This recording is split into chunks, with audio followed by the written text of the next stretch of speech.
gigabyte. Dear students, I hope all of you clearly understood all the theory concepts what we discussed for motion in two dimensions. Understood or not? Yes. Then let us take the previous year questions. Look at the very first question. It is asking like this. The angular projection for a projectile to have the same horizontal range and maximum height. For the projectile motion, what is the angular projection if the horizontal range and maximum height are identical? It is like this. Let us take the projectile motion. A body is thrown with a velocity u at an angle theta. This angular projection theta is how much? Further, the condition is this horizontal range equal to maximum height. Okay, as you know, the maximum height, the maximum height of the projectile motion is u square sine square theta by 2g, whereas maximum horizontal range is equal to u square sine 2 theta by g.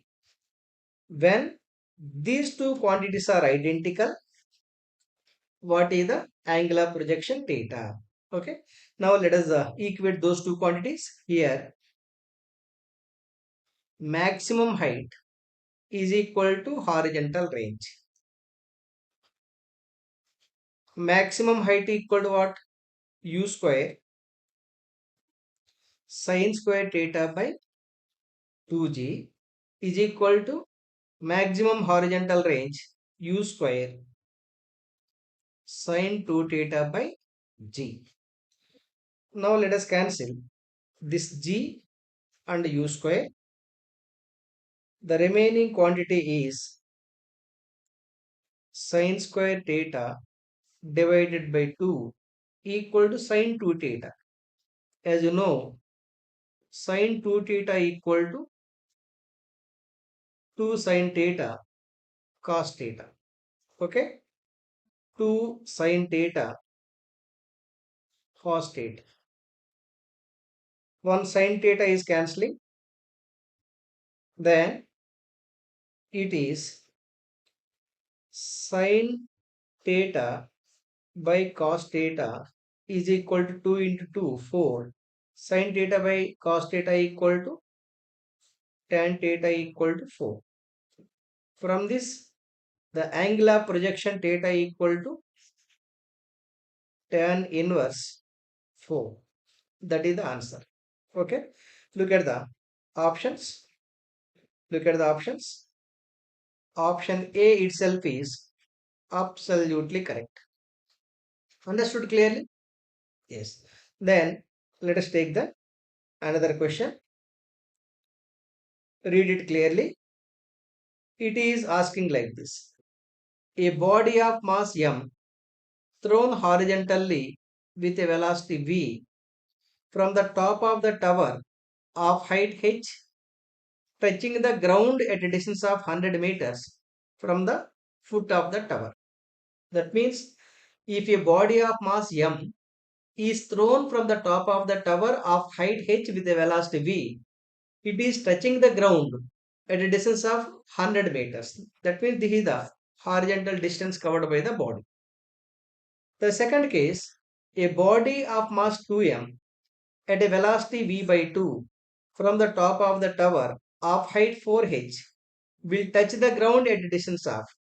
If another body of mass 2m with a velocity v by 2 from a height of the tower 4h is thrown, at what distance it is landing on the ground from the foot of the tower?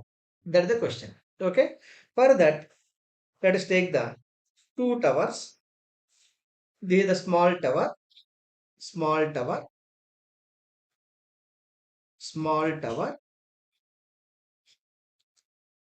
This is the body. This is the body. of mass capital M. It is thrown with a velocity v from a height h. Then it is landing on the ground at a distance of 100 meters from the foot of the top. This distance I am marking as range. Horizontal distance, that is range. Okay. Next. Another case. Look at the long tower of height. Long tower of height 4h.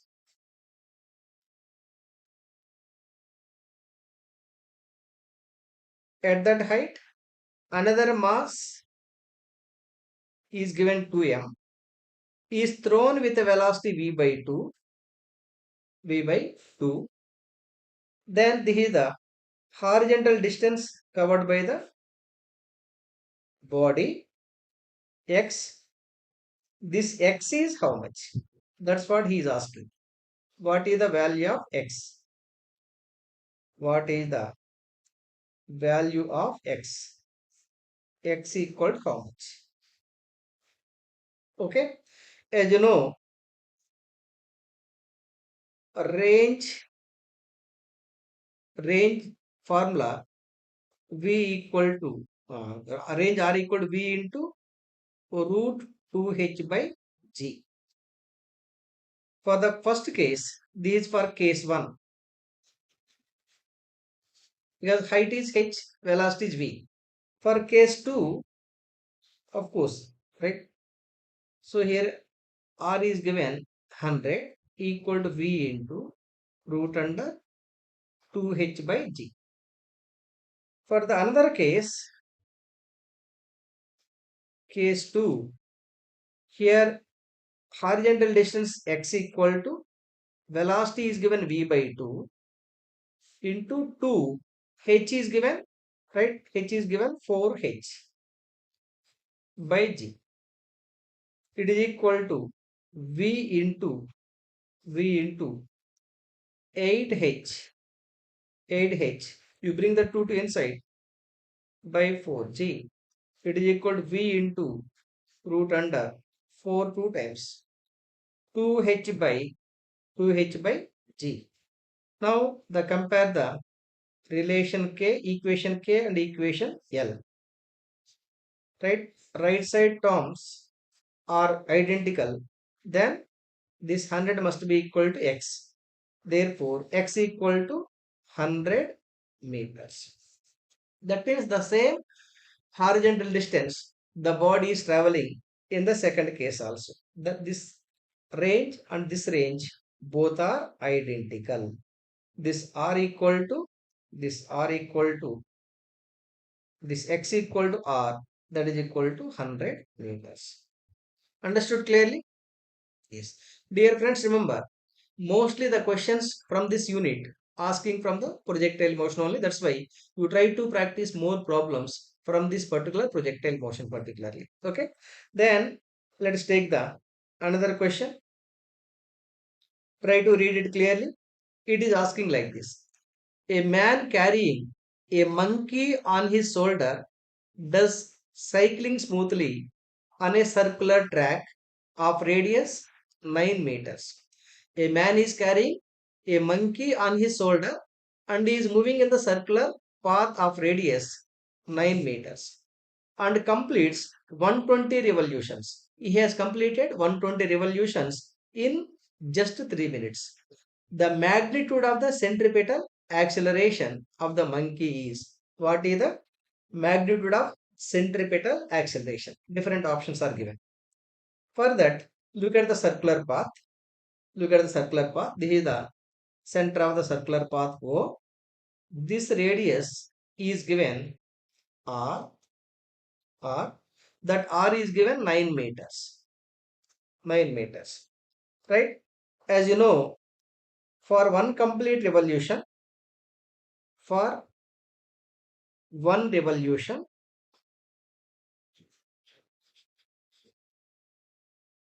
for one revolution, angular displacement angular angular displacement theta equal to 360 degrees, theta equal to 360 degrees, that is equal to 2 pi, because 2 pi equal to 360 degrees. Okay, but how many revolutions it is made? 120 revolutions.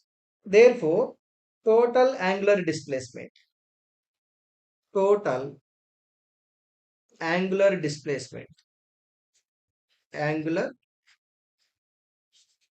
displacement, the total angular displacement theta equal to number of revolutions multiplied by, right, 2 pi.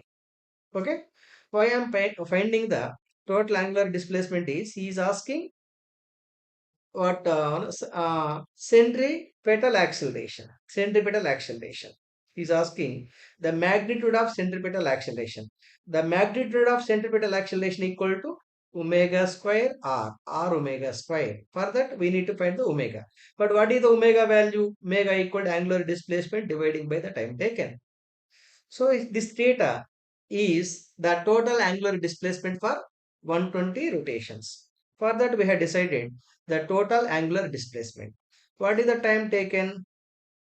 Time taken to complete 120 revolutions. 120 revolutions is equal to 3 minutes.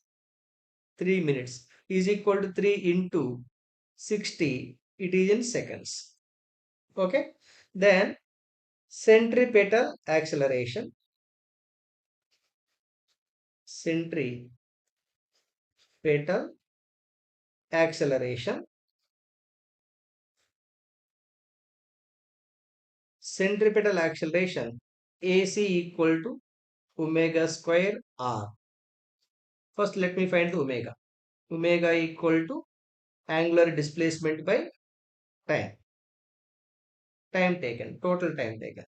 120 into 2 pi dividing by time is 3 into 60. 62 times. It is 4 pi by 3. That is the omega. Its units is radians per second. So centripetal acceleration equal to omega 4 pi by 3 whole square dividing by radius given 9. It is equal to 16 pi square dividing by 9 into 9. This 9 is cancelling. Finally, the centripetal acceleration equal to 16 pi square. That is the answer. Now look at the options. Option D, 16 pi square. Option D is absolutely correct. Are you following clearly?